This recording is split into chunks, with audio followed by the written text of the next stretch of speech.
Okay, so you join us on the Lotus stand for something completely different. There's nothing like this at Quail this year. In fact, I've never really seen anything like this before, because this thing behind me, it's called the Lotus Type 66. It's not a Resto-mod. It's not a restored old classic racing car. It's not a replica. This is a brand new car built with brand new components. It's never been seen before, this car, except it's faithful to a design that's over 50 years old. It is the Lost Lotus track car.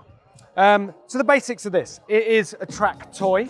You can buy it for $1.2 million each. They're only going to build 10 of them. It's about as fast as a modern GT3 car around a track, but the story behind it and how it came to be, that is much more interesting. That's what you want to hear. So basically, back in the late 60s, early 70s, Colin Chapman was looking at the Can-Am series and thinking, yeah, I fancy a bit of that. So he did some sketches, made some models of what a Lotus Can-Am car could look like using all the Lotus technology and know-how of the day. And then, well, he got a bit busy with F1. So those plans, those models got shelved and everyone moved on with their lives until recently, when Lotus Advanced Technology, the boss, Simon Lane, discovered this project. He found the drawings. He got Colin Chapman's son to dig out the actual manuscripts and the models and everything, and started to get an idea. And that idea was, could we build this car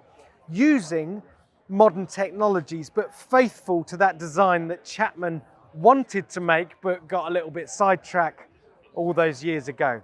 And this is the result. It is, well, pretty spectacular, actually. The livery, red, white and gold. So that is faithful to the livery that they had on the Lotus 72 F1 car back in the day. And the whole push and pull with this project the whole way along has been, at what point do you stay totally faithful to the original design, and at what point do you modernize and update things? Because let's face it, they want it to look old and cool and reflect Chapman's ideas, but they don't want people turning into a fireball in this thing. So it has a full carbon fiber shell. Underneath, it's got a traditional chassis structure. So aluminium extrusions, bonded joints, aluminium honeycomb panels, but then there's safety measures as well, front and rear crash structures. You've got a rollover hoop.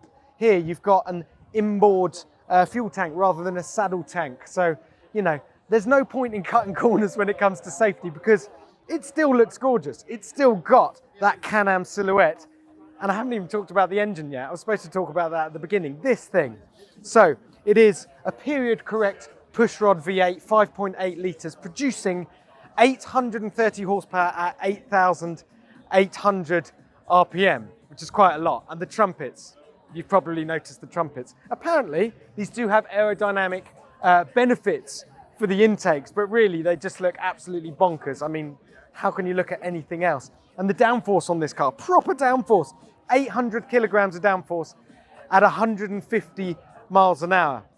As I said, this thing is as quick, if not quicker, than a modern GT3 car. And what a flex, turning up to a track day in one of these.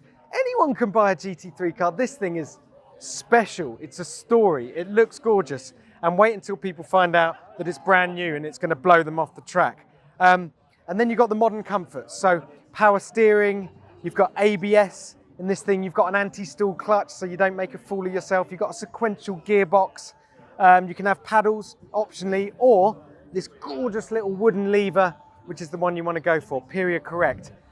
There's just one thing I've got to do with this car. I've got to get in it. I mean, come and have a look at this seat here. The seating position is interesting, to say the least. It looks more like a deck chair than a racing chair from a modern racing car, but it's gorgeous. Look at all this stitching here. I have no idea how to get in other than taking a running leap. Is there somebody that knows how to take the, anyone knows how to take the door off this? I'm told I'm the only the second bum that's been in this. So you can stand. Thank you very much. You can stand on this? You heard him, he said I could stand on it, right? Okay, here I go. Off on my 70s Can-Am racing adventure. Oh man. Oh yeah, you can keep your modern track cars. This thing is on another level. It's so wide. So the engine, I mean, it's there. I'm touching it. The noise of this thing behind your head must be absolutely off the chart. In fact, they fired it up earlier. Huck, did you get a shot of it firing up?